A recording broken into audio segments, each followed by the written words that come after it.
Bienvenue à tous en journal que nous ouvrons avec justement la lecture du communiqué du Conseil des ministres présidé par le président de la République, Bassirou Diomaye Diakhar Faye, qui a reçu justement aujourd'hui une délégation de l'Union économique et monétaire ouest-africaine. La commission Abdoulaye Diop est venue s'entretenir avec le président Bassirou Diomaye Faye sur les principaux contours de la nouvelle politique de développement du Sénégal. Il lui a aussi fait le point justement de la situation économique de l'Union. Les échanges ont également porté sur le plan stratégique 2030 et la vision 2040 de l'organisation économique et monétaire de la sous-région. Les défis sécuritaires ont été abordés au cours de cette audience.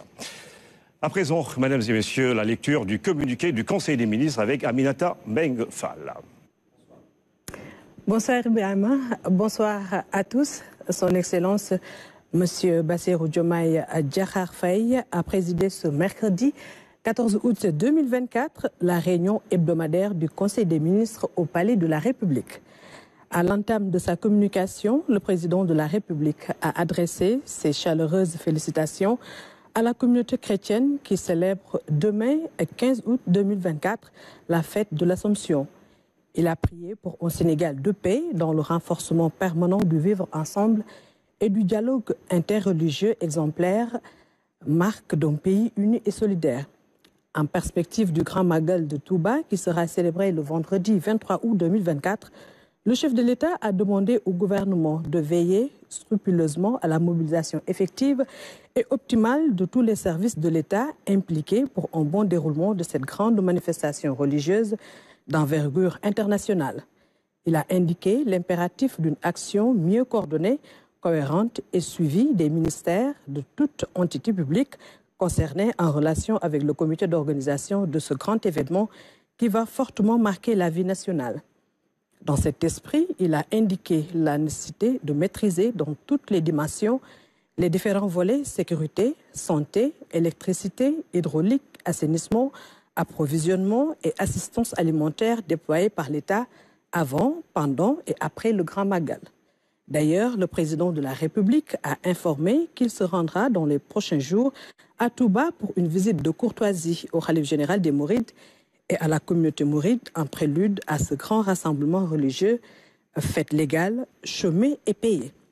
Évoquant la problématique de la redynamisation de l'économie rurale et de la recherche agricole, alors que l'hivernage 2024 bat son plein, le chef de l'État a salué le travail d'anticipation et de rectification accompli par le Premier ministre, ainsi que les efforts exceptionnels consentis par le gouvernement pour, d'une part, auditer et apurer les dettes héritées du secteur et, d'autre part, soutenir les producteurs avec la mise en place cette année de façon pragmatique des intrants et matériels agricoles sur l'étendue du territoire national grâce au concours notable des forces armées. Dans cet élan, il a demandé au ministre de l'Agriculture de veiller au suivi adéquat du développement et de la protection des cultures contre le péril acridien et les oiseaux granivores. Le président de la République a demandé au ministre de l'Agriculture, de la souveraineté alimentaire et de l'élevage de veiller avec les ministres concernés à la bonne préparation de la prochaine campagne de commercialisation des produits agricoles. Il lui a rappelé l'urgence de finaliser, dans l'esprit du projet, l'actualisation de la loi d'orientation agro-silvopastorale. Il a aussi mis l'accent sur la priorité à accorder à la reconstitution du capital semencier national pour l'arachide et les principales cultures vivrières. Le chef de l'État a souligné l'impératif de refonder la politique de recherche et de vulgarisation agricole conformément aux standards internationaux.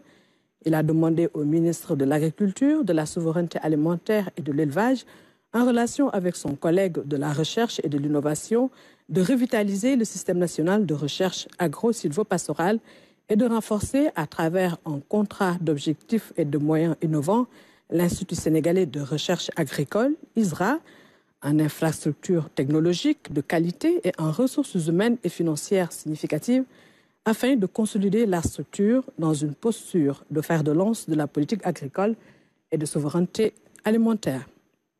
Appelant à un dialogue renouvelé avec la presse nationale, le président de la République a relevé que la situation générale de celle-ci mérite une attention particulière du gouvernement et des mesures de redressement appropriées. En effet, une presse professionnelle, responsable et respectueuse de l'état de droit demeure un pilier majeur de la démocratie. C'est dans ce sens qu'il a demandé au gouvernement, notamment au ministre de la Communication, de veiller à l'application intégrale du Code de la presse, mais également au bon fonctionnement des entreprises de presse dans un esprit permanent d'ouverture et de concertation en vue du respect des cahiers de charges signés. Abordant son agenda diplomatique, le chef de l'État a informé le Conseil qu'il effectuera une visite d'État en République populaire de Chine les 3 et 4 septembre 2024, en prélude au 4e sommet du Forum de coopération sino-africain les 5 et 6 septembre 2024. Dans sa communication, le Premier ministre a rendu compte de sa participation au nom du chef de l'État à la cérémonie d'investiture de son Excellence M. Paul Kagame, président de la République du Rwanda. Il a également fait part de sa visite au Mali, au cours de laquelle il a été reçu par son Excellence M. Assimi Goïta, président de la transition de la République du Mali, et a eu des entretiens avec son homologue, le Premier ministre Choguel Kokala Maïga. Le Premier ministre a ensuite relevé les principales conclusions ressorties de l'évaluation de la mise en œuvre des plans d'action d'urgence des ministères sur la période avril-juin 2024, en engageant les ministres à accorder une attention particulière à la finalisation des actions portant notamment sur les questions énergétiques, la gestion des ressources pétrolières et gazières, l'accélération de la politique de désenclavement des territoires et la gestion de l'immigration irrégulière. Il en est de même de la prévention et de la gestion des inondations, de la gestion déconcentrée des forêts, de la lutte contre le trafic illicite de bois, ainsi que du renforcement des équipements dans les services d'accueil des urgences au niveau des hôpitaux et des services dédiés aux usagers de la justice.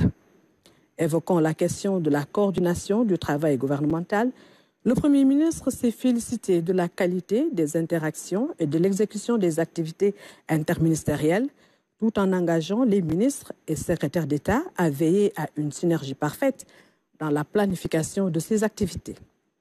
Par ailleurs, le Premier ministre est revenu sur les conclusions et recommandations ressorties du rapport de la commission ad hoc chargée du contrôle et de la vérification des titres et occupations sur les anciennes et nouvelles dépendances du domaine public maritime dans la région de Dakar, remis au président de la République ce mardi.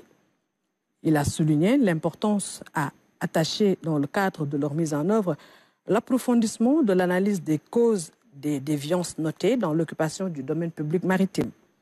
Dans ce même registre des dossiers fonciers, le Premier ministre a informé le Conseil de la finalisation par le comité technique chargé de faire la situation foncière de plusieurs zones, des deux rapports portant d'une part sur les lotissements dits BOA, hangar des pèlerins, recasement 2, Éogène 1 et 2, à Dakar, et d'autre part sur le lotissement dit de Mour 4 et le plan d'aménagement de la nouvelle ville de l'Axe à Thiès. Le Premier ministre a également fait part de la réception du rapport sur la situation des acquisitions et des concessions d'immeubles bâtis de l'État produits par le ministère chargé des Finances et la SOGEPA, en application des directives du Conseil des ministres en date du 22 mai 2024. Au titre des communications des ministres. Le secrétaire général du gouvernement a fait le point sur l'état d'exécution du plan d'action d'urgence avril-juin 2024. Le ministre de l'Hydraulique et de l'Assainissement a présenté la situation hebdomadaire de la gestion des inondations. Le ministre de l'Industrie et du Commerce a fait le point sur l'approvisionnement du marché en riz par appel d'offres. Le ministre de l'Agriculture, de la Souveraineté alimentaire et de l'Élevage a fait le bilan à mi-parcours de la campagne de production agricole 2024-2025. Et puis, le président de la République a pris des mesures individuelles. Au titre du ministère de l'Environnement et de la Transition écologique, lieutenant-colonel El Hadj Maudouba, ingénieur des eaux et forêts, matricule de solde numéro 627-951F, est nommé secrétaire permanent du comité national du SILS en remplacement de M. Bababa, admis à faire valoir ses droits à une pension de retraite. Au titre du ministère de l'Hydraulique et de l'Assainissement, M. Bakary Fati, docteur en hydrologie, matricule de solde numéro 711-677A, est nommé directeur de la gestion de la planification des ressources en eau en remplacement de M. Nyokhor Ndour, appelé à d'autres fonctions. Au titre du ministère de l'Agriculture et de la Souveraineté alimentaire et de l'Élevage, M.